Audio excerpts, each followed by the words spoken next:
When I was 15, my brother's 14, my father, who was in a very, very difficult place for him, his depression, his substance abuse had really escalated for him.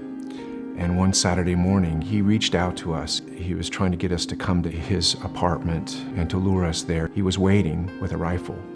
It didn't feel right. And I remember we actually went back to my mom's house and called the police. And when they went to his apartment, then that's when he turned the gun on himself. My mom wasn't in a place where she could be connecting with us. She had her own mental health and substance abuse problems, and I stopped going to school.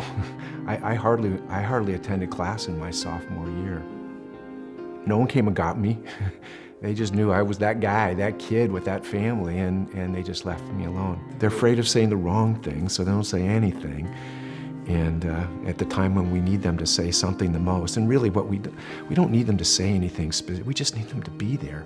We need someone to just experience our grief with us and to let us grieve in whatever way that we need to. My brother and I were those kids from that family, and people just stayed away. I didn't have another parent I could talk to. My brother's a kid like me. It's not something I could talk to other kids about. Other grown-ups just really didn't address it with me.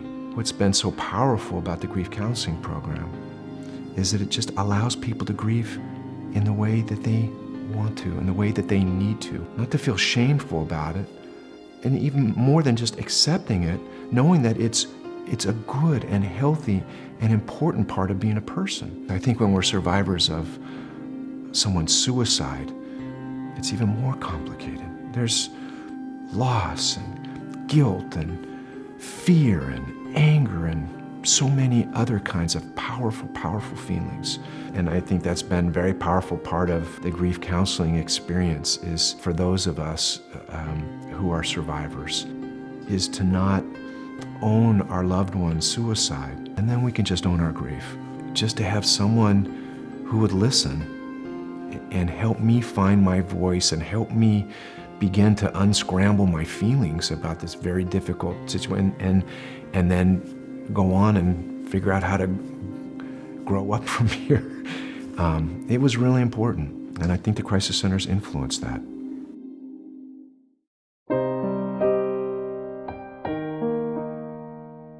We took off for Vancouver Island, and then we took off on this wilderness trip, and it was absolutely beautiful. We had kayaks and we were off on islands and we saw whales, we saw eagles, and we came back and it was kind of rainy. And we had a little RV and we're in the RV, and all of a sudden looked out the window and there was a Canadian mounted police car coming into the campground. and then I said, "Don't come here." And he did. You need to call This home. is a family emergency, you gotta call home. We heard it was Jeff, Jeffrey's dead, Jerry said. and we didn't exactly know how or what happened. So he didn't leave a note. Instructors- The friend of his from high school who was up there with him said all he could say was that he seemed uncharacteristically quiet the last week or so before he died, that he'd come home from work and they worked together and just lie down on the couch and not talk much and all. And he said it wasn't like him, but So nobody thought suicide. And then one night, June, 10 months after Jeffrey died, phone rang like 2 o'clock in the morning. And I jumped up from bed, got to the phone, and it was a fireman that knew our sons. And he said, "Is Scotty home?" And I said, "No, he's over at so-and-so's house."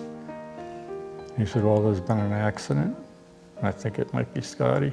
And they went off the road, and it was sort of a freak accident because his friend wasn't hurt at all, but they hit a tree with a low limb that crushed the roof on the driver's side of the car and fractured his skull and killed him almost instantly. We were so raw. All I remember is sitting there crying.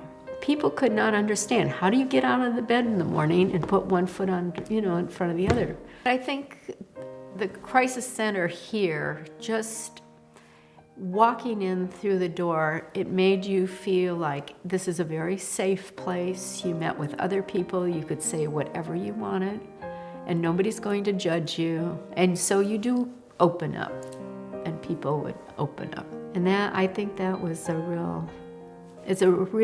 something very special. And I don't know, hopefully other people who have a loss can find comfort in a similar group. Every meeting you learn something about how to approach your problem from somebody else who's been there. Because that's who understands. Important most people are afraid to even imagine what it would be like to have one of their children die. They don't even want to, think about the possibility of it happening or how they would react to it. Dennis had even looked up the statistics of if you lose one child, what are the statistics of losing the second one, which is very small, but. What are the chances of losing both your kids? It's, it's scary to people, really scary. I was remembering Susie saying that it never ends. You were talking about the new people coming through the door, and it doesn't. You don't want to see people come in, but there's always a death of a child or an accident, and it doesn't end. And if you can help somebody else, helps you see too. a little light in their, or spark in their life, yes, it helps you too. Lots of times we'll do something that I think, boy, if the boys saw this, they'd think, yeah, right on, that's cool. We're really glad you're doing that. Right on, Dad. Get out in that surf. First I lost my kitty cat. Then I lost my uncle. Then I lost my grandma. When I answered the phone, my mum said, I don't know how to tell you this, but Martin's taken his life. I just couldn't believe it because Martin and I had spoken a couple of days previously and we had no indication that he had been depressed or there was any issues. When people you love die, it's just really hard. Marvin and Martin just clicked. They just, they were best buddies. My uncle was always so nice, and he always was never seemed to be sad. Marvin went from the happy, outgoing, wonderful child to a child who was depressed, who wasn't sleeping, who couldn't talk about her feelings, who just kept asking, why did Uncle Martin do this? Didn't he love me? Why didn't he say goodbye? It's a picture of my uncle inside. My mom and I went to Sears Mall and we got this locket. I just found this one and it said, I love you, and I was like, I gotta get that one. What I had to face was a lot of people said some pretty hurtful things, especially at the funeral. One friend of my mother's said to me, I'm really sorry, but you do know your brother's in hell. And I was just so shocked. It was like, why would you say that to us? I think there's such a stigma surrounding suicide, and also being Catholic. My religion has accepted that obviously suicide is more caused by mental illness than someone choosing to take their life with no regard for their life. He was just a genuine guy who unfortunately helped everyone and wasn't able to ask for help himself. And I remember when I came back and I found out about the grief counselling, I got there really early and I sat in the car park because being Scottish, we don't tend to talk about our feelings. We tend to just brush it off, move on. And I went into the group and thought, well, I can always leave. And there was one girl there called Melissa, whose brother had died 9 months earlier. And in her, I saw hope. I wanted to see light at the end of what seemed a very, very dark tunnel.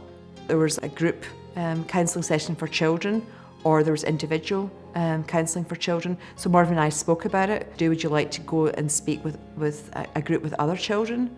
And she said to me, I don't think I could hear other children's sad stories. And that's why we decided that she would go to one-to-one counselling. And it's from day one, she clicked with Susan. And she said, why do I only go once a week? And she loves counselling. In fact, she's been telling all the kids at school that counselling has made her feel happier and she can talk about her feelings. So it's been a true godsend, and I can't say enough about the counselling. It's, as I say, it's given me my daughter back. And for the longest time, I didn't think that she would laugh and be the outgoing, happy child that she is.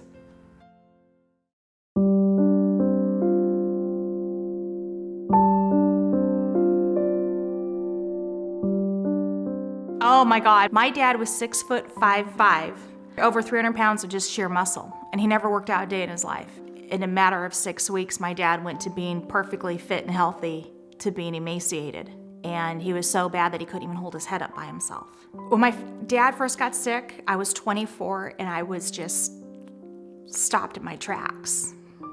The phone rang, and it was my mom, and in a very calm voice, she said, honey, you need to come to the hospital. They're having trouble with your dad, and you're not going to work today, okay? I kept screaming out loud. Keep fighting, Dad. I'm on my way and we're gonna beat this. It's okay. And when I got to the hospital, I was running through the hospital and my mom was just stepping out of his hospital room. And she said, honey, your dad didn't make it. Grief does weird things to you. It messes with your sanity. Man, there were days where I was getting to the point I was gonna do something real stupid. And it wasn't that I wanted to die, but the pain was just too much. The crisis center, I have to say. 2 days before my dad's memorial service, Patty Owens called me.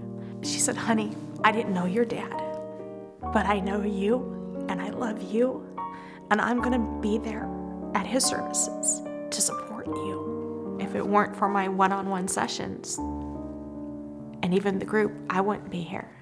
The Crisis Center teaches you that your loss is unique to you, but loss is not unique to anybody. And we will love you through.